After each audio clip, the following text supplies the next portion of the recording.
Good evening, everybody, and welcome to another episode of the Winged Octopus. This is Tyler here alongside Tanner. Tanner, how are you doing tonight? I'm getting by, man. How about yourself?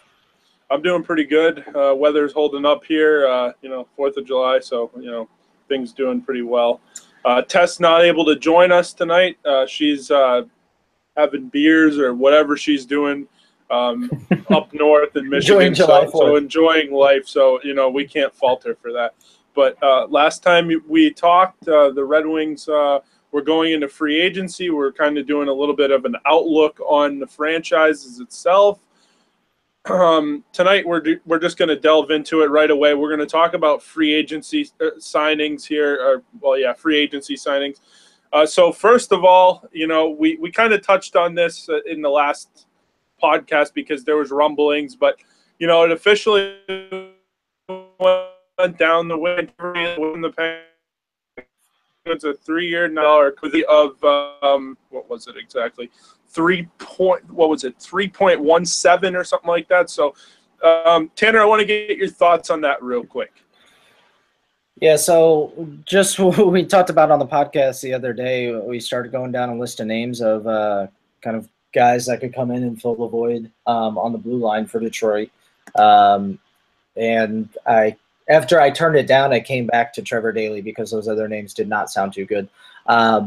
My fear when they initially signed him or were interested in him is because of the track record of Ken Holland, they were going to offer a 33-year-old guy a 5 or 6 year deal with a boatload of money. I was very pleased with what the terms that they came to him with, which was just a 3-year deal for about $9.5 million.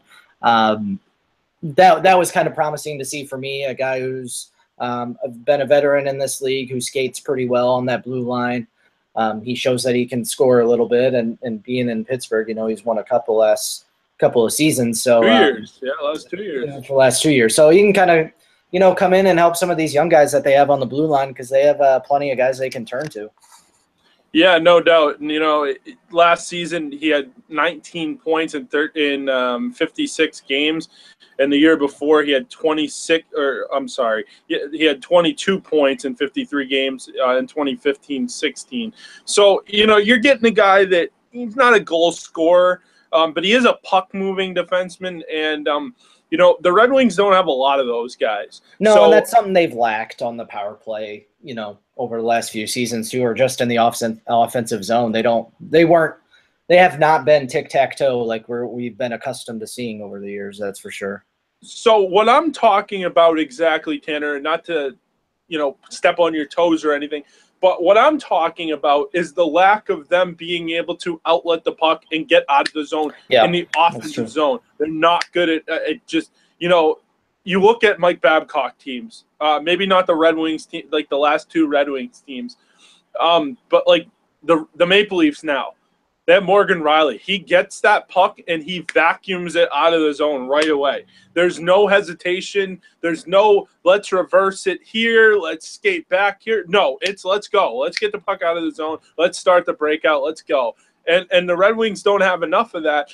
And I don't really understand why, because they have the forwards that are able to play that up-tempo style. They have some fast players. They have some players that are willing to, be fast down the wing, and they don't get that opportunity because they don't have enough puck-moving defensemen besides Mike Green. Yeah, they have some players who can stretch the ice. Jensen as well, actually. Looking at some of those beautiful passes that Nick Lindstrom used to make from the other end of the ice, it's 1 in a million. Just watching some of those plays back, but hopefully that kind of steers them into that direction where they're just comfortable getting the puck out of the zone, because with some of the defensemen they have now, they are not good at clearing the puck and getting it moving up ice. So we'll kind of see. I'm excited though. I'm excited for sure. Well, for a lack of a better term, they like to dick around with the puck behind the net. They like to mess around with it. They like to reverse it. They like to basically turn it over. That's what they do. That's what they do best.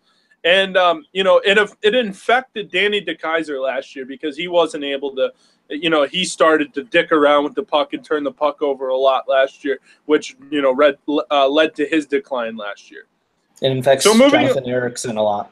Well, Yeah, I mean, that's been affecting Jonathan Ericsson since the start of his career. But we're not going to go into that monster right now, although we will have some time to talk about the defense in a few minutes here. So the Red Wings also added a defenseman/forward, Luke Witkowski. They signed him away from the Tampa Bay Lightning. It was a 2-year deal at $1.5 million. So I believe the AAV is $750,000. So, he's the guy that broke Anthony Mantha's hand in the fight. He had no goals and only 4 assists in 34 games last year, 39 penalty minutes. What do you make of this signing, Tanner? I really would like to know. I kind of made it as more of a depth move. It was kind of refreshing to see that he was only, 27 years old. He wasn't an old guy, so he's probably a guy who can skate, and he's had some NHL experience. I saw it no more as a depth move. When I read his name, I said who, and then had to do some research on it. But I'm sure he'll have a nice talk with Anthony Mantha once he comes to Detroit. Okay, so I'm going to be the bearer of bad news here. So I didn't like the signing. Okay. Not because I don't think the player's good or he can't play, but you just drafted 11 players, right? You just drafted 11 players, none of which are going to be on this roster this year. However, you do have players like Martin Ferk. You have players like Tyler Bertuzzi. You have players like Ben Street, and those players. And now only Evgeny Svechnikov as well. Now only one of those 4 players is probably going to make the roster. Well, he is a defenseman. Because of Luke Witkowski. He is a defenseman. That's where it's the only thing that's really different, and he's another right-handed shot. That is a good point. Now they have 3 right-handed shots on that defensive line with the addition of Jensen. I'm sorry. Trevor Daley's a lefty. Is he a lefty? Yes, he is. He's a lefty. Okay. Yep. So yeah, I didn't even know that. So for a few years, that's something that they've lacked on the blue line, or something that the NHL has really clamored for as a right-handed shooting defenseman. I think that is one upside. Now, granted, he's not going to go out there and he's not going to be your point man on the power play by any means. I don't know. It was just another depth move. See, the only problem I have with it is you have so many young defensemen, and now I know that isn't always the best thing to go through. Young defensemen. There's a lot of growing pains there. I understand that, but when Robbie Russo came up last year, I know he wasn't great, but he was decent. He was decent enough, and if you gave him enough chance, I think that he'd be a good player to make this roster and be that third right-handed shooting defenseman. Now Luke Witkowski stands in his way. Well, nothing. That's my problem with that. Nothing's certain with his contract either. You're eating very little money of your cap room if he doesn't make the roster coming out of camp. So it's kind of a low risk, high reward, or low risk, low reward in what you're probably describing. But I guess we'll see once we get to training camp.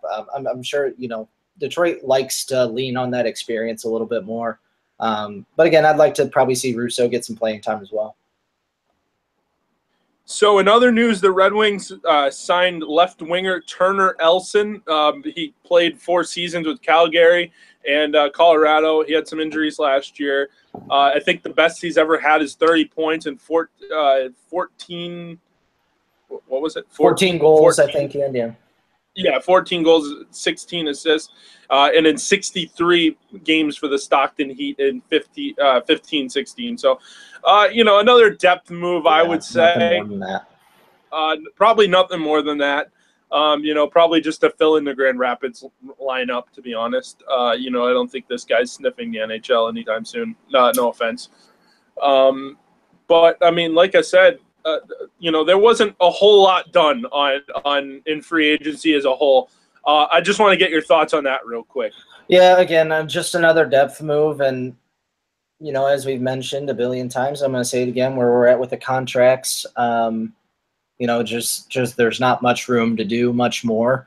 And if you want to see some of these young guys progress, you're not going to go out and sign, a bunch of other people to kind of ruin their progress up and onto the team. We'll kind of dive into it later, but with the loss of Mitch Callahan going to Edmonton, you probably need somebody else to fill out that fill out that roster in Grand Rapids.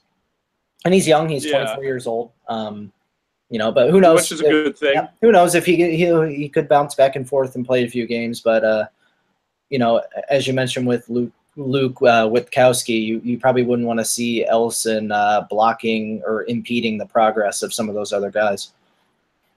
Of course, I think he's a guy that's probably going to replace Mitchell Callahan or one of those players. So, Tanner, if you want to take it away with the next subject here. We'll kind of go what some other news that came out today with some of the guys that the Wings have surrounded themselves with outside of free agency, some guys that have been inside the organization already or used to be in the organization. Just today, the Red Wings re-signed Xavier Ouellet to a 2-year, $2.5 million deal. Last year, he appeared in 66 games with 3 goals, 12 points, and a +/-2 rating. So just kind of looking at this signing, again, it was good to see, Ouellet get some experience the last couple seasons. Yeah, for sure. In Detroit, I just kind of want to get your thoughts on where the Red Wings defense is right now. We have Eriksson, Kronwall, DeKeyser, Daly, Jensen, Mike Green, and if you add Witkowski, that puts us at 7 right there. Am I correct on that? Yeah. My math isn't always great. You put us at 7 right there, and now you add Ouellet to that mix. Is Ouellet just another guy who's going to be kind of scratch night in, night out? Is that just another depth move? That would be 8. Is that 8 now? Yeah, I'm sorry. Look, my math isn't great. 5, 6, 7. I even misspelled it. 8, 9. 9, actually. 3, 6. Am I right? Nope, that's 8. Oh, okay, 8. I'm sorry. Yeah. This is how we handle things at Winged Octopus, y'all. Like our math isn't all that great. I promise you, some of us graduated college. At any rate, that puts us at 8 defensemen right there. So do you kind of see this signing as just another depth move? How do you think the Red Wings fare out on that blue line? Well, I think that the term is awesome. That's what I thought the term would be. I thought it would be a 2-year deal, and that's what they end up getting. But Xavier Ouellet was probably one of, if not the best defenseman on the team last year. And for them to get him at 1.25, that is amazing. That really is amazing. And that kind of goes back to Ken Holland signing Nicholas Kronwall to the extension that he did for 4.75. At the time, defenseman, that was good for defenseman at the time, and he was underrated for a little bit. And he was one of the better defensemen, maybe not one of the better defensemen in the NHL, but one of the most underrated defensemen in the NHL at the time before the injury. And, that just looks like another pretty good contract for Ken Holland.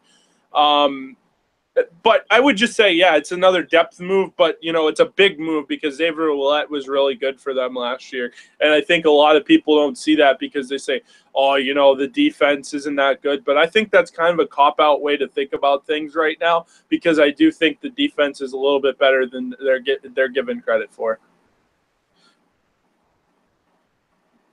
As for the other thing that you're going to say, is there someone else that's going to sneak in? Well, I mean, Russo is a possibility to take away a spot from Witkowski. I'm not sure what the availability is for Eriksson, if it's going to be right away or not. Hopefully not, for our sake. And Nicholas Kronwall is probably, he's going to be limited this year. And I would say even during training camp, there's going to be a point in time where, they say, hey, look, are you feeling all right? Because if you're not, we'll put you on long-term injury reserve and we can just shut it down the rest of the career.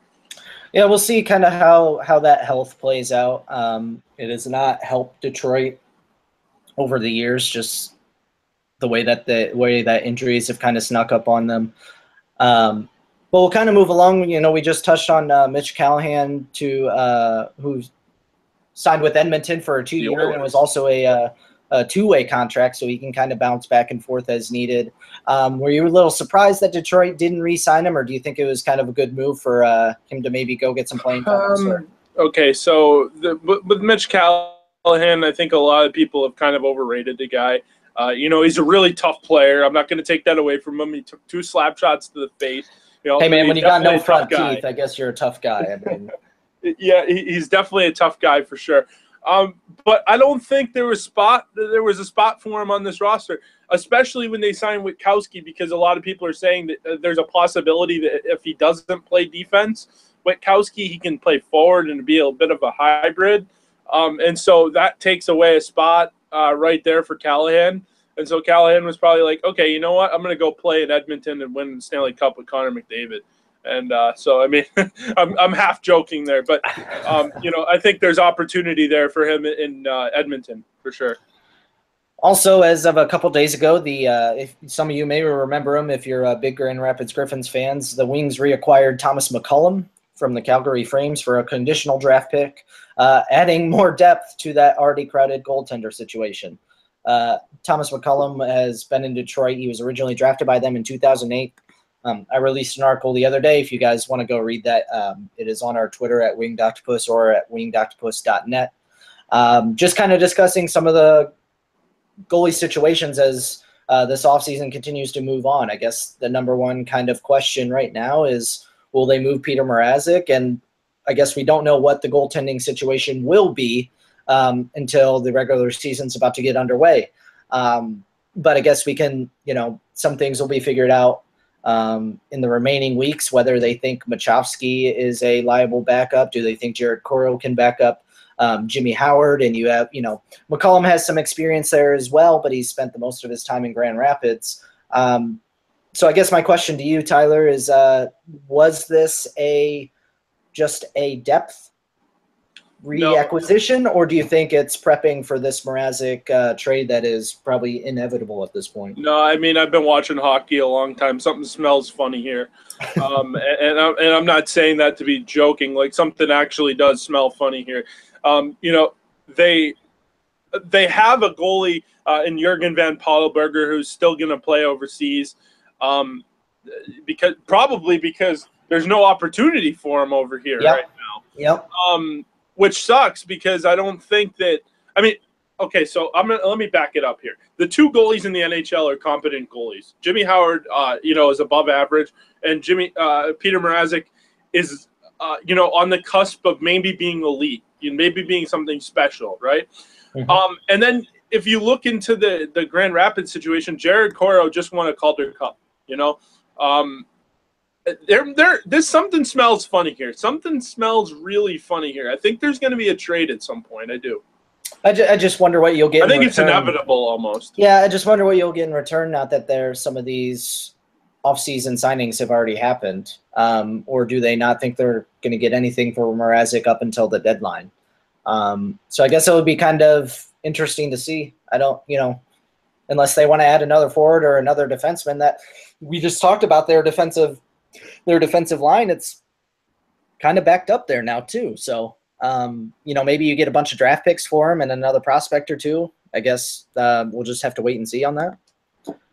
Yeah, for sure. I mean, I think that right now the situation is the goalie situation.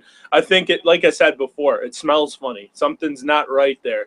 You don't just sign a guy that was there, or you don't just go trade for a guy that used to be your backup in Grand Rapids and, just think it's okay. Mm-hmm. I think that he won a Calder Cup in 2012 as Mrazek's backup. He did. But I think that now there's too much depth. Plus they just drafted a goalie. Yeah. So that should tell you right there. Excuse me for a second. So that should tell you right there that they are not sold on the goaltending that they have right now. That should tell you right there that if you're Peter Mrazek, you better come in, and if you're not traded, and you better come in and you better shut your mouth and you better play your ass off. Otherwise, you're done. I'm okay with that. So see the thing about the reports of whether he's unhappy or whether he's an issue in the locker room is when you go and try to step up and trade him, other teams aren't going to want that in their locker room either if they know that's a problem. So that's just going to diminish his value from day one as soon as you start making phone calls. And I guarantee you that's the first thing that other GMs are going to ask is, how is he in the locker room? Right. Well, I mean, there's a lot of people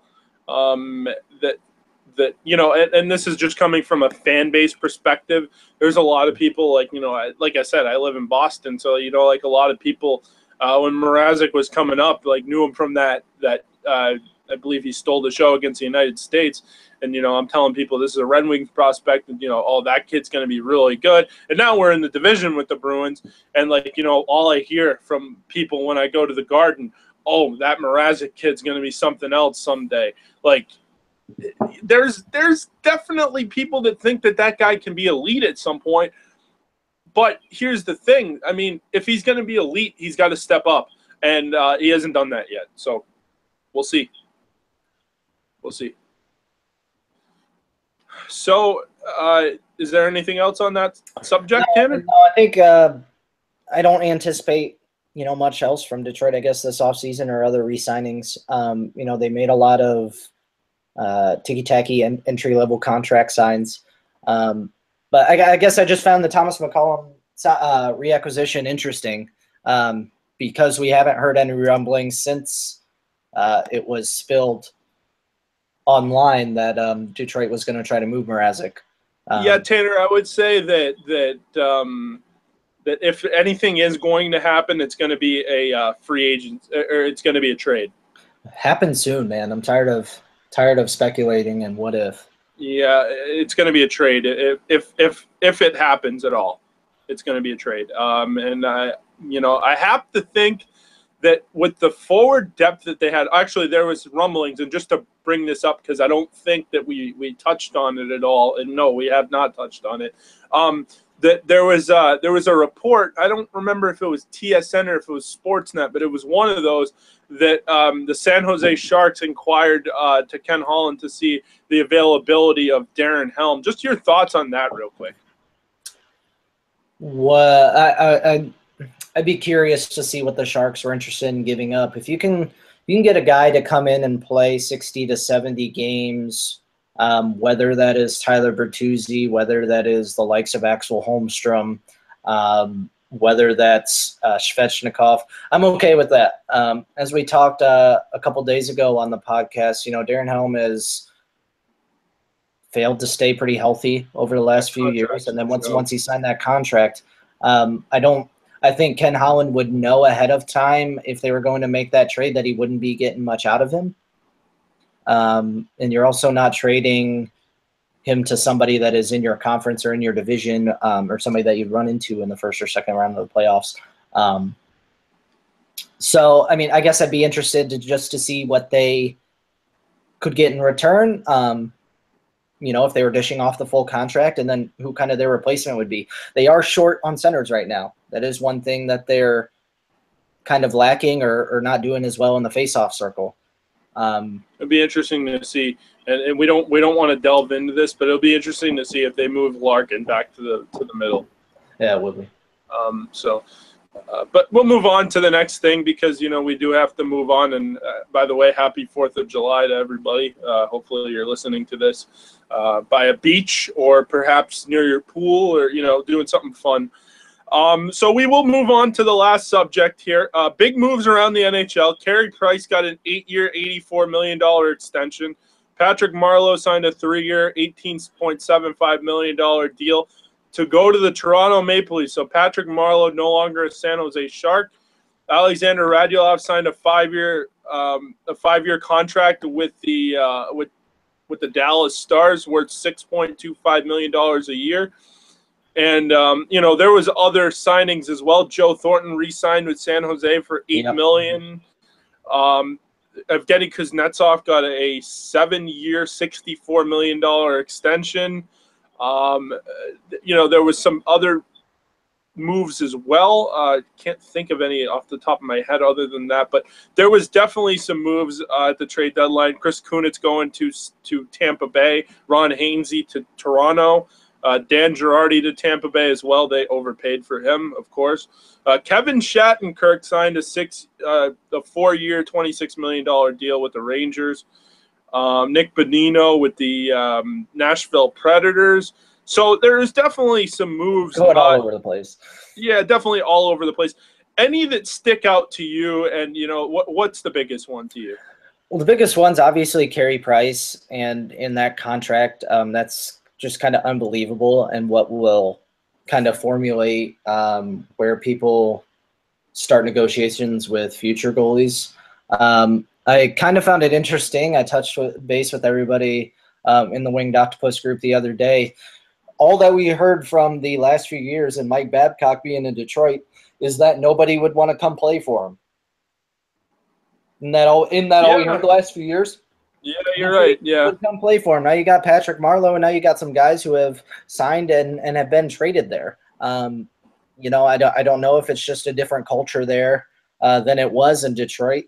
But I just kind of found that interesting. And if that is really the case, you know, maybe some guys will get sick of him in a few years. But, you know, Babcock is a good coach. He's great for some of those younger players.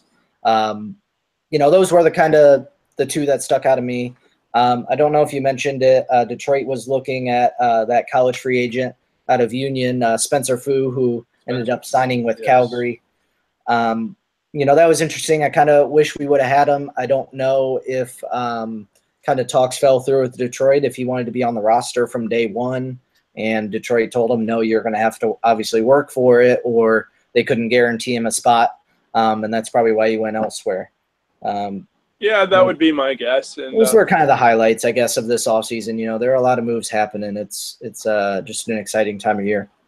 Also, and I would just add to that, with the direction of the franchise and wanting to rebuild on the fly, you know, we can hash that out, you know, at some other time.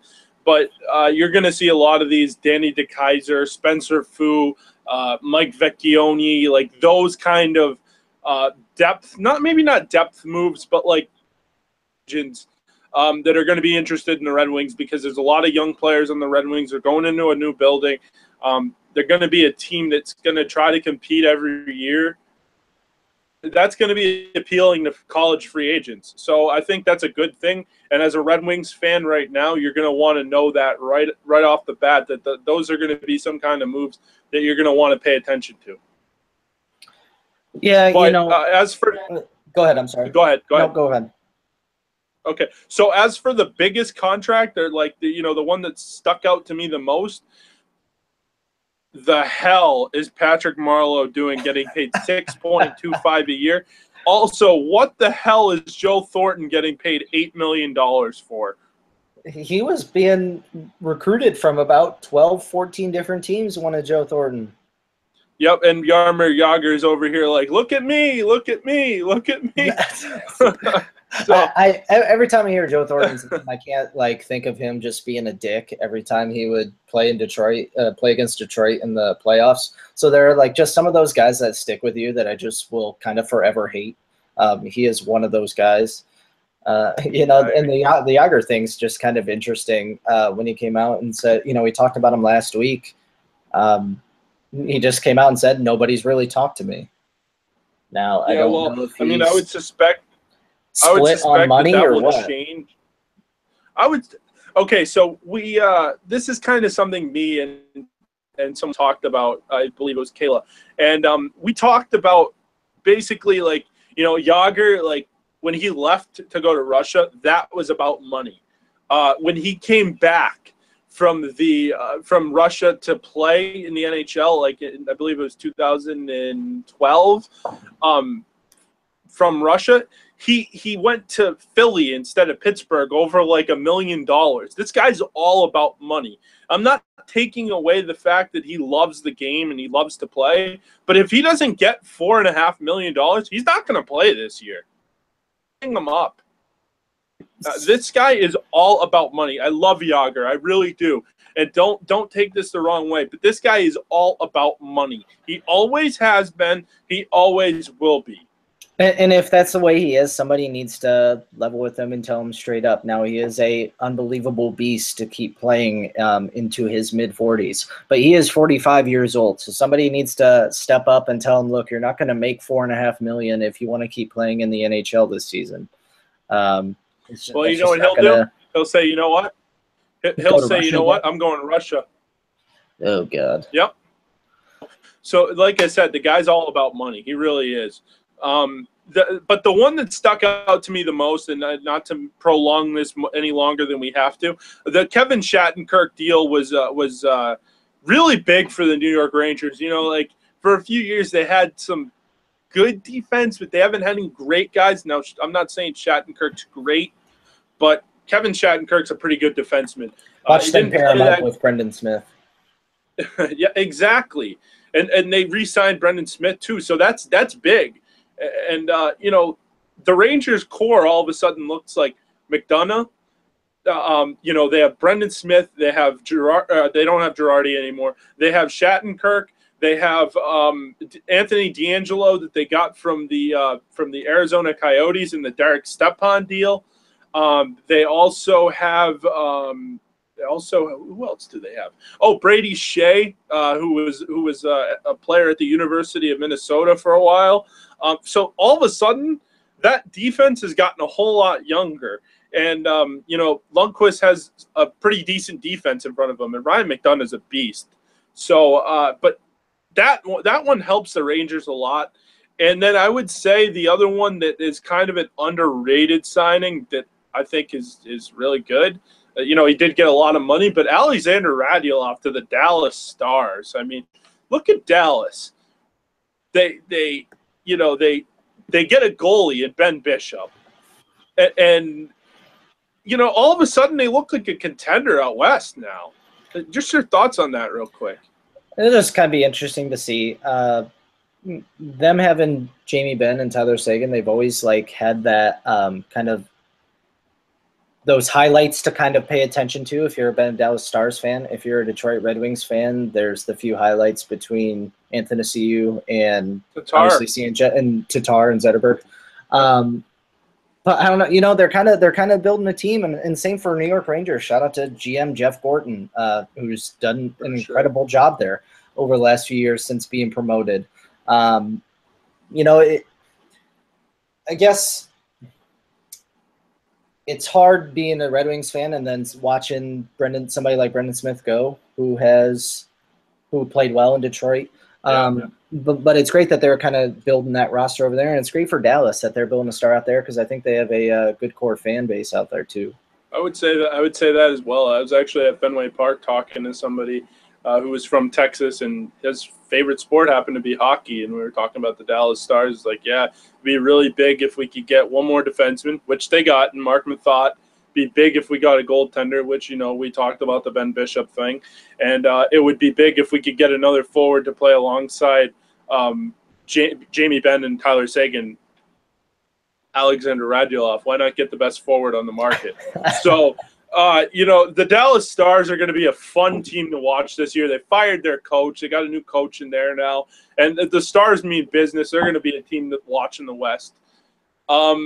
Is there anything else that really stuck out to you about free agency other than the fact that players got wildly overpaid? No, I think we touched on it last week. Just because they're a new franchise, I'm just still excited to see how the team shapes up in Las Vegas. I don't think that having an expansion team is something that we've dealt with for I couldn't tell you the last time that it happened, but just in sports in general. You know, we haven't had a expansion team, I don't think, in quite a few years across the major four sports. So I guess it's just a different vibe and a different off season. It's just kind of exciting to see some of these guys move around. Exactly. Yeah. I mean, the off season is always a good time. You know, it's always good to see players move. It's always good to see some trades. It's always until it's your own. Yeah. Until it's your own, and then your GM's overpaying for Justin Abdelkader, oh God, ex-player.